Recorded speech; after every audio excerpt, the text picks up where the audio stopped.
You can study for hours, you can memorize facts. When that exam starts, your hands start shaking, your heart starts racing, and suddenly you feel like you've forgotten every single thing that you've studied.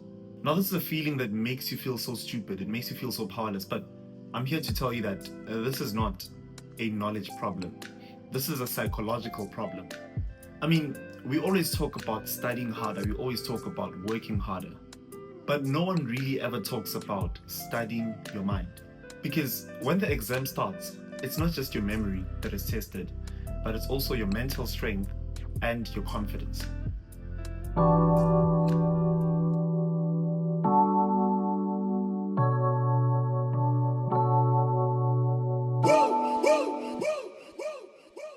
Hey there, my name is KOKETSO, and I'm a second-year medical student.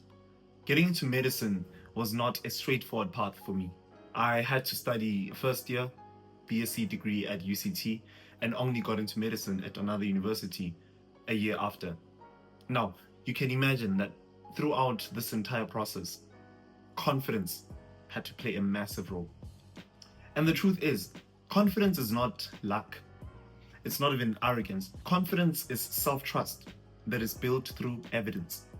What I mean by that is that your brain measures confidence by recalling successful past experiences. That's why when you say, I'm not ready for these exams, I'm not ready for going to these trials, I'm not ready to enter this room, then you prepare yourself for failure. That's because your mind registers that. But don't get me wrong, the goal is not to fake confidence. It is to train your brain to remember that you've done harder things before, and that even in this case, you can come out on top. There is a part of the brain that is called the amygdala. The amygdala is a part of the brain that primarily controls stress. So it acts as the brain's emotional control center, and it detects threats that might cause or result in a stress response. So during stress, the amygdala goes on high alert. It prepares your body for the threat, that is stress in this case. And if you're going to associate exams and tests with stress and failure, then your recalling component of your brain, the part that you use to recall stuff, I think it's a prefrontal cortex or something, I might be wrong, it then shuts down when you get to these tests and exams, because you have associated tests and exams as this threat that the amygdala will then recognize and look at and say, okay, we need to fight against this, right?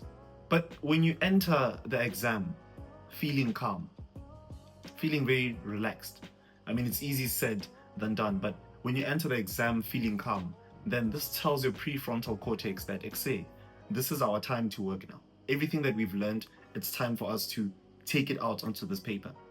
This is nothing stressful. It's something we already used to. It's just a thing of putting pen on paper, taking thoughts, and putting them down. And this, of course, in effect, helps you think clearly. And that's why confidence literally gives you more access to what you've studied. To put it lightly, confidence doesn't just make you feel better, but also makes your brain work better. And during a test or an exam, that is exactly what we're looking for. Sometimes all of this stress and unnecessary anxiety comes from always thinking about school, comes from always doing schoolwork. I remember saying in one of my previous videos, I think the second most recent from this one here, that when you take a study break, you want to stay away from what you're actually studying, do some things, try some things, check out some online learning platforms like Brilliant. A lot of people think they're just not maths people.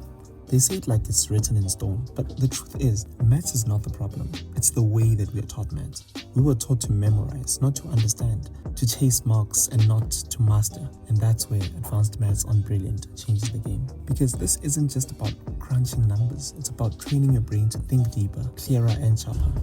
Brilliant doesn't give you lectures, it gives you experiences. You learn by doing, by exploring interactive problems. You start seeing how everything connects. Algebra, vectors, calculus, all the pieces that used to feel scattered start fitting together. It's like suddenly seeing the why. behind every formula you've ever learned. And when that clicks, something changes. You stop fearing the subject and start feeling powerful and confident in it. That's what I love about Brilliant. It doesn't just teach you maths, it teaches you how to think. So if you've ever felt stuck or you want to push your limits, start with the advanced math on Brilliant. Try it for free today by going to brilliant.org/koketso/ and you will get 20% off an annual premium subscription.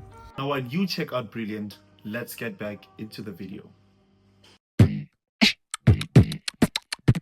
Now that I've explained carefully what confidence is, what it's defined by, and how to gain the confidence, now we go to the practical component of this video, the practical part to say, how do I make this confidence come about? Remember what I said in the beginning of the video. The aim is not to fake the confidence, but is to train your brain to associate exams with this calmness, with this level of tranquility, to make sure that your brain, that is the prefrontal cortex, ends up working better when we get to tests and exams. And the first thing you want to do is you want to train calmness. Train calmness. The only way to do that is to establish a level of familiarity. I've been saying this in quite a number of my videos. If you're going to do a past paper that is 3 hours long, do it for 3 hours or less.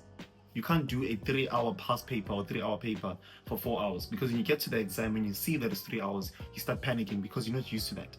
But if you give yourself 2.5 hours to do this 3-hour paper, when you get to an exam and you're given 3 hours, it feels like a 30-minute bonus, right? So what you want to do is, when you do past papers, when you study, sit on the same desk, set the same timer, use the same pen that when you get to exam you'll be writing. By the time you get to an exam, it doesn't feel any different, doesn't feel like a threat. It feels like I've done this before. The only difference is there are other people sitting around me, and that's just it. So you train that level of calmness by establishing a certain level of familiarity. Now, another technique is to use self-affirmation. Self-affirmation is affirming yourself, telling yourself that you're good enough, telling yourself that you've done this before, telling yourself you've done harder things before. This might sound small, but trust me, it does work. I use it in academics, I use it in football. It actually works a bit more in football because, yeah, I play more football games than I write exams. So before every single football game, I take a walk around the pitch alone and I keep talking to myself. I say it out loud. I keep saying to myself, come on, KOKETSO, today you're gonna score in this goal. Today you're gonna do this celebration, this. I just talk to myself. I manifest. I speak things into existence. I tell myself, KOKETSO, you know you're smarter than you think. You know that you've studied. You know that you know more than you think you know. You know that you're going to crush this one. You know that we're definitely not failing. KOKETSO, you know we're definitely gonna ace this. Then guess what happens? Exactly. That's exactly what happens. That's like, I pass. The next thing you want to do is you want to focus on progress, not perfection. Now, the goal is not to know everything, but it is to trust what you already know. This is not to say, okay, I must stop studying because I think I already know like 30% of the content. No. What I'm saying is, each time you study and you see that, oh, I just recalled something, I just remembered something. Assuming maybe you're trying to remind yourself the process of DNA replication. You figure that, hey, bo, I've actually given it all out, cut and dried fully. Don't just downplay that. Celebrate. Tell yourself, I mean, that's actually what I do, which keeps me going. Like, I'll be recalling things and then I realize I just gave all 6 points valid. That's 6 marks and I just stand up, 6 marks in the bed.